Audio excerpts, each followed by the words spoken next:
Bismillahirrahmanirrahim. Assalamualaikum warahmatullahi wabarakatuh dan selamat pagi. Jumpa lagi kita di kelas yang ke-24 hari ini hari Rabu. Baik, hari ini kita akan belajar cara mengurangkan kesan inisial. Kalau kemarin kamu tengok adalah situasi kan yang melibatkan inisial.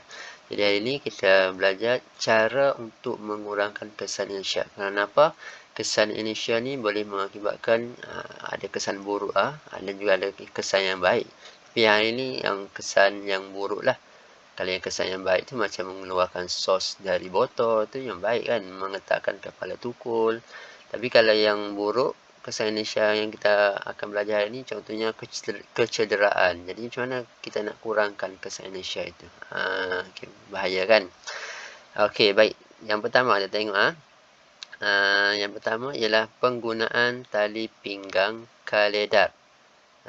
Sebagaimana yang kita tahu sebelum ini, bila kita menaiki kenderaan, bila membrek secara tiba-tiba, secara logiknya kita akan terhumban ke hadapan, betul?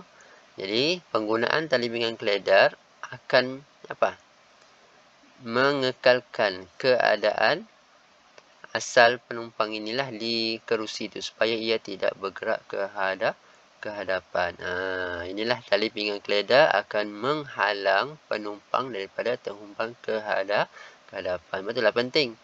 Nanti kalau tidak pakai ini, kita akan bila membrek secara tiba-tiba, kita akan kalau di depan tu kepala kita akan terhantuk di dashboard. Kalau ada bayi tu ataupun kanak-kanak akan terhumbang ke depan, bahaya, cedera kan, kena muka dan sebagainya. Okey, baik. Jadi penting penggunaan tali pinggang kaledar ni mengurangkan kesan inersia. Kita boleh kurangkan, maksudnya kita boleh kurangkan penumpang ataupun yang berada dalam kereta tu untuk dia bergerak ke hadapan ataupun terhumban ke hadapan. Itulah mengurangkan kesan inersia. Okey, baik. Yang kedua ialah penggunaan beg udara. Sama juga konsepnya. Bila kita dalam kereta, bila kemalangan ataupun membrek secara tiba-tiba, kita akan terhumban ke hadapan kan. Jadi beg udara ni akan kembung secara laju. Jadi bila kembung secara laju, muka kita tu akan terkenalah kepada belon ataupun beg udara ini. Bila ada beg udara, ada ni, jadi muka kita akan kuranglah cedera ataupun pemandu akan dapat dicegah daripada terhumban ke hadapan. Maksudnya ada halangan yang lembut. Jadi kalau kita berlanggan dengan muka kita pun tidaklah banyak kecederaan yang berlaku. Memang kita akan terhumban ke hadapan. Jadi beg udara inilah yang akan menghalang kita daripada cedera ataupun boleh mencegah kita lah daripada terhumbang ke hadapan, terkena dashboard ni kereta. Okey, baik.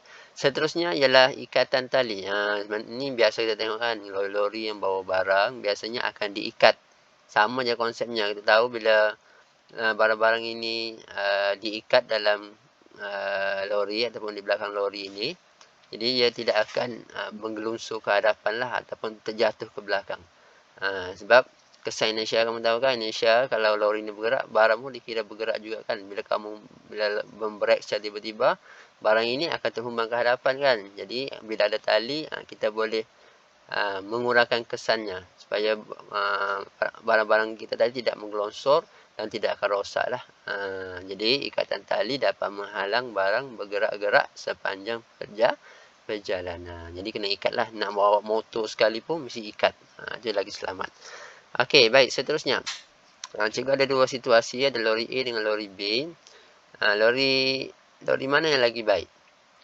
Lori A ke lori B? Ini soalan biasa, soalan pilihan, supaya kamu boleh pilih yang mana baik. Sebenarnya lori yang baik adalah lori yang B, yang ada halangan, yang ada ruang kosong di sini. Ada penting ruang kosong. Ini tak berapa bagus lah. Okey. Macam mana kita nak buat ubah suai? Walaupun ini sudah baru, kita boleh ubah suai lagi Pengubah suaian lori untuk kurangkan kesan inersia. Okey, yang pertama, kita boleh letak besi penghadang di sini Okey, supaya kalau andai kata yang belakang ini lori ini membrek secara tiba-tiba, tangki ini boleh terangkat ke atas dan akan dihalanglah oleh besi ini. Jadi penumpang ni akan pemandu ni akan selamatlah, maksudnya ini ciri keselamatan lah maksudnya. Okey, besi penghadang. Seterusnya, sebenarnya kalau kamu tengok lori tangki, di dalam tangki tersebut sebenarnya dia ada pecahan ni, tangki-tangkinya. Kalau lori minyak, lori perasan dia ada slot-slot ataupun yang ada ruang-ruang yang lain, ada ruang khaslah maksudnya di dalam, bukan di satu kali je semua. Ruang-ruang ini akan mengurangkan kesan Indonesia. Kenapa? Bila ada ruang ini, maksud kamu sudah kurangkan ia punya jisim. Bila jisim kurang, inertia juga kurang. Dan bila ada ruang juga, kalau ada apa-apa membrek tiba-tiba ke tangki ini, tidaklah terus berlanggan dengan tangki yang kedua dan sebagainya. Jadi boleh mengelakkanlah daripada rosak. Jadi ada pecahan di dalam lori tangki ini, ada ruang-ruang yang di-separate lah ataupun yang diasing-asingkan. Okay, ini contohlah pengubahsuaian lori untuk mengurangkan kesan insya. Jadi hari ini tidak apa-apa, hanya ambil saja nota cara mengurangkan kesan insya ini. Yang pertama dari pinggang keledar, yang kedua beg udara, yang ketiga ikatan tali. Jadi saya gunakan salihlah penerangan ini ya. Itu saja untuk hari ini.